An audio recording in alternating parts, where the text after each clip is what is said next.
വീണ്ടും മാധ്യമ സ്വാതന്ത്ര്യം എന്നുള്ള നിലവിളി കേട്ടു തുടങ്ങി.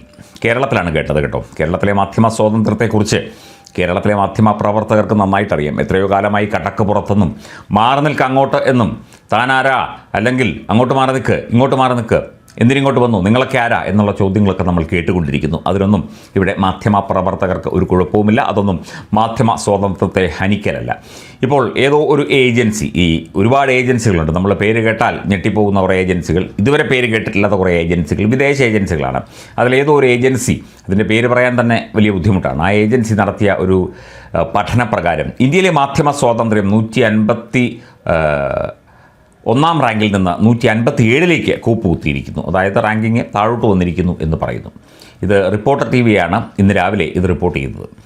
കെ അരുൺകുമാർ എന്ന വ്യക്തിയാണ് ഇത് റിപ്പോർട്ട് ചെയ്യുന്നത്. കെ അരുൺകുമാർ കേരളത്തിലെ മാധ്യമ സ്വാതന്ത്ര്യത്തെക്കുറിച്ചോ, കേരളത്തിൽ മാധ്യമ പ്രവർത്തകർക്ക് നേരെയുണ്ടാകുന്ന അതിക്രമങ്ങളെക്കുറിച്ചോ, മാധ്യമ പ്രവർത്തകർക്ക് നേരെയുണ്ടാകുന്ന ശകാരവർഷങ്ങളെക്കുറിച്ചോ, ഒഴിവാക്കലുകളെക്കുറിച്ചോ ഒന്നും പറയുന്നില്ല. ഇന്ത്യയിലെ എന്ന് പറഞ്ഞുകൊണ്ടിരിക്കുന്നു. ഇന്ത്യയിൽ മാധ്യമ സ്വാതന്ത്ര്യത്തിന് എവിടെയാണ് വിലക്കുള്ളത്, അല്ലെങ്കിൽ പ്രഖ്യാപിതമോ അപ്രഖ്യാപിതമോ ആയ വിലക്ക് എവിടെയാണുള്ളത്? മാധ്യമപ്രവർത്തകർക്ക് രാഷ്ട്രീയ നേതാക്കളുടെയും മന്ത്രിമാരുടെയും ഒന്നും കിടപ്പറയിൽ കയറി ചെല്ലാൻ കഴിയില്ല. അവരുടെ സ്വകാര്യ ജീവിതത്തിലോ അല്ലെങ്കിൽ അവരുടെ പാർട്ടി പരിപാടികളുടെ ആ ഒരു സ്വകാര്യമായ കാര്യങ്ങളൊന്നും തന്നെ ചോർത്തിയെടുക്കാൻ കഴിയില്ല. അങ്ങനെ ചെയ്യുന്നവരുമുണ്ട്.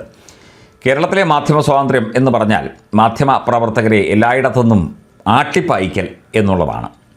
അത് നമ്മൾ എത്രയോ കണ്ടതാണ്, എത്രയോ അനുഭവിച്ചതാണ്. എന്നാലും കേരളത്തിലെ മാധ്യമ സ്വാതന്ത്ര്യം വളരെ നല്ലതും ഇന്ത്യ ഒട്ടാകെ നോക്കുകയാണെങ്കിൽ വളരെ മോശവുമാണ് എന്നാണ് റിപ്പോർട്ടറിലെ അരുൺകുമാർ പറയുന്നത്. റിപ്പോർട്ടർ TVയുടെ രാഷ്ട്രീയവും അജണ്ടയും അവരുടെ കഴുകി വെളുപ്പിക്കലുമൊക്കെ തന്നെ നമ്മൾ ഒരുപാട് കണ്ടതാണ്. ഇനിയിപ്പോൾ ഏതെങ്കിലും ഒരു സർക്കാർ അധികാരത്തിൽ വരികയാണെങ്കിൽ ആ സർക്കാരിന് ഒപ്പം നിൽക്കുന്ന ഒരു രീതി, അതായത് അന്നേരം കാണുന്നവരെ അച്ഛ എന്ന് വിളിക്കുന്ന രീതി പുലർത്തുന്ന പല മാധ്യമങ്ങളും പല ഉദ്യോഗസ്ഥരുമുണ്ട്. നമുക്കറിയാം, അവരൊക്കെ അവിടെ നിൽക്കുമ്പം അവിടെ കൂടെ നിൽക്കും, പുതിയ ഭരണം വരുമ്പോൾ അവരുടെ കൂടെ നിൽക്കും. അതവരുടെ രീതിയാണ്. ഈ റിപ്പോർട്ടർ TVയൊക്കെ അങ്ങനെയാണെന്ന് പറയപ്പെടുന്നു. ഇനിയിപ്പോൾ പുതിയ സർക്കാർ വന്നു കഴിഞ്ഞാലേ അറിയുകയുള്ളൂ. റിപ്പോർട്ടർ TV പുതിയതായി തുടങ്ങിയ സമയം മുതൽ ഇതുവരെ ഇടതുപക്ഷം തന്നെയാണ് ഭരിച്ചിരുന്നത്. ആ ഒരു നിലവാരത്തിൽ തന്നെയാണ് അവർ വാർത്തകളൊക്കെ നൽകിക്കൊണ്ടിരുന്നത്. മാത്രമല്ല ധാരാളം നിരവധി വ്യാജ വാർത്തകളും ഇല്ലാത്ത വാർത്തകളും പൊടിപ്പും തൊങ്ങലും വെച്ച വാർത്തകളും വ്യക്തിയാധിക്ഷേപങ്ങളും ഒക്കെ ഈ ചാനൽ നൽകിയിട്ടുണ്ട് എന്ന് പൊതുവെ ജനങ്ങൾ പരാതി പറയുന്നു. അപ്പോൾ പിന്നെ ഇന്ത്യയിലെ മാധ്യമ സ്വാതന്ത്ര്യത്തെക്കുറിച്ച് പറയാൻ ഇവർക്കൊക്കെ എന്താണ് അധികാരം? കേരളത്തിലെ മാധ്യമ സ്വാതന്ത്ര്യത്തെക്കുറിച്ച് ഒന്ന് വിശദമാക്കാമോ? ഇന്ത്യയിൽ വളരെ വ്യസന സമേതം പറയുന്നു എന്നൊക്കെയാണ് ഡോക്ടർ അരുൺ പറയുന്നത്. എന്ത് വിഷമം! കേരളത്തിലും ഇന്ത്യയിലുമൊക്കെ തന്നെ മാധ്യമ സ്വാതന്ത്ര്യം ഏത് നിലവാരത്തിലാണ് എന്ന് ജനങ്ങൾക്കറിയാം. ഇന്ത്യയിൽ ഡൽഹിയിൽ പോയി ജോലി ചെയ്ത മാധ്യമ പ്രവർത്തകരായ നിങ്ങളുടെ സുഹൃത്തുക്കളോട്, നിങ്ങളുടെ ബ്യൂറോ അംഗങ്ങളോട് ചോദിക്കൂ, എന്തെങ്കിലും മാധ്യമങ്ങൾക്ക് വിലക്ക് എവിടെയെങ്കിലും ഏർപ്പെടുത്തിയിട്ടുണ്ടോ? നിങ്ങളുടെ മാധ്യമ സ്വാതന്ത്ര്യം ആരെങ്കിലും ഹനിച്ചോ? ഇല്ല എന്നേ അവർ മറുപടി പറയാൻ സാധ്യതയുള്ളൂ. പിന്നെ ഇവരുടെ തന്നെ ഭാഗമായതുകൊണ്ട് മാറ്റി പറഞ്ഞേക്കാം.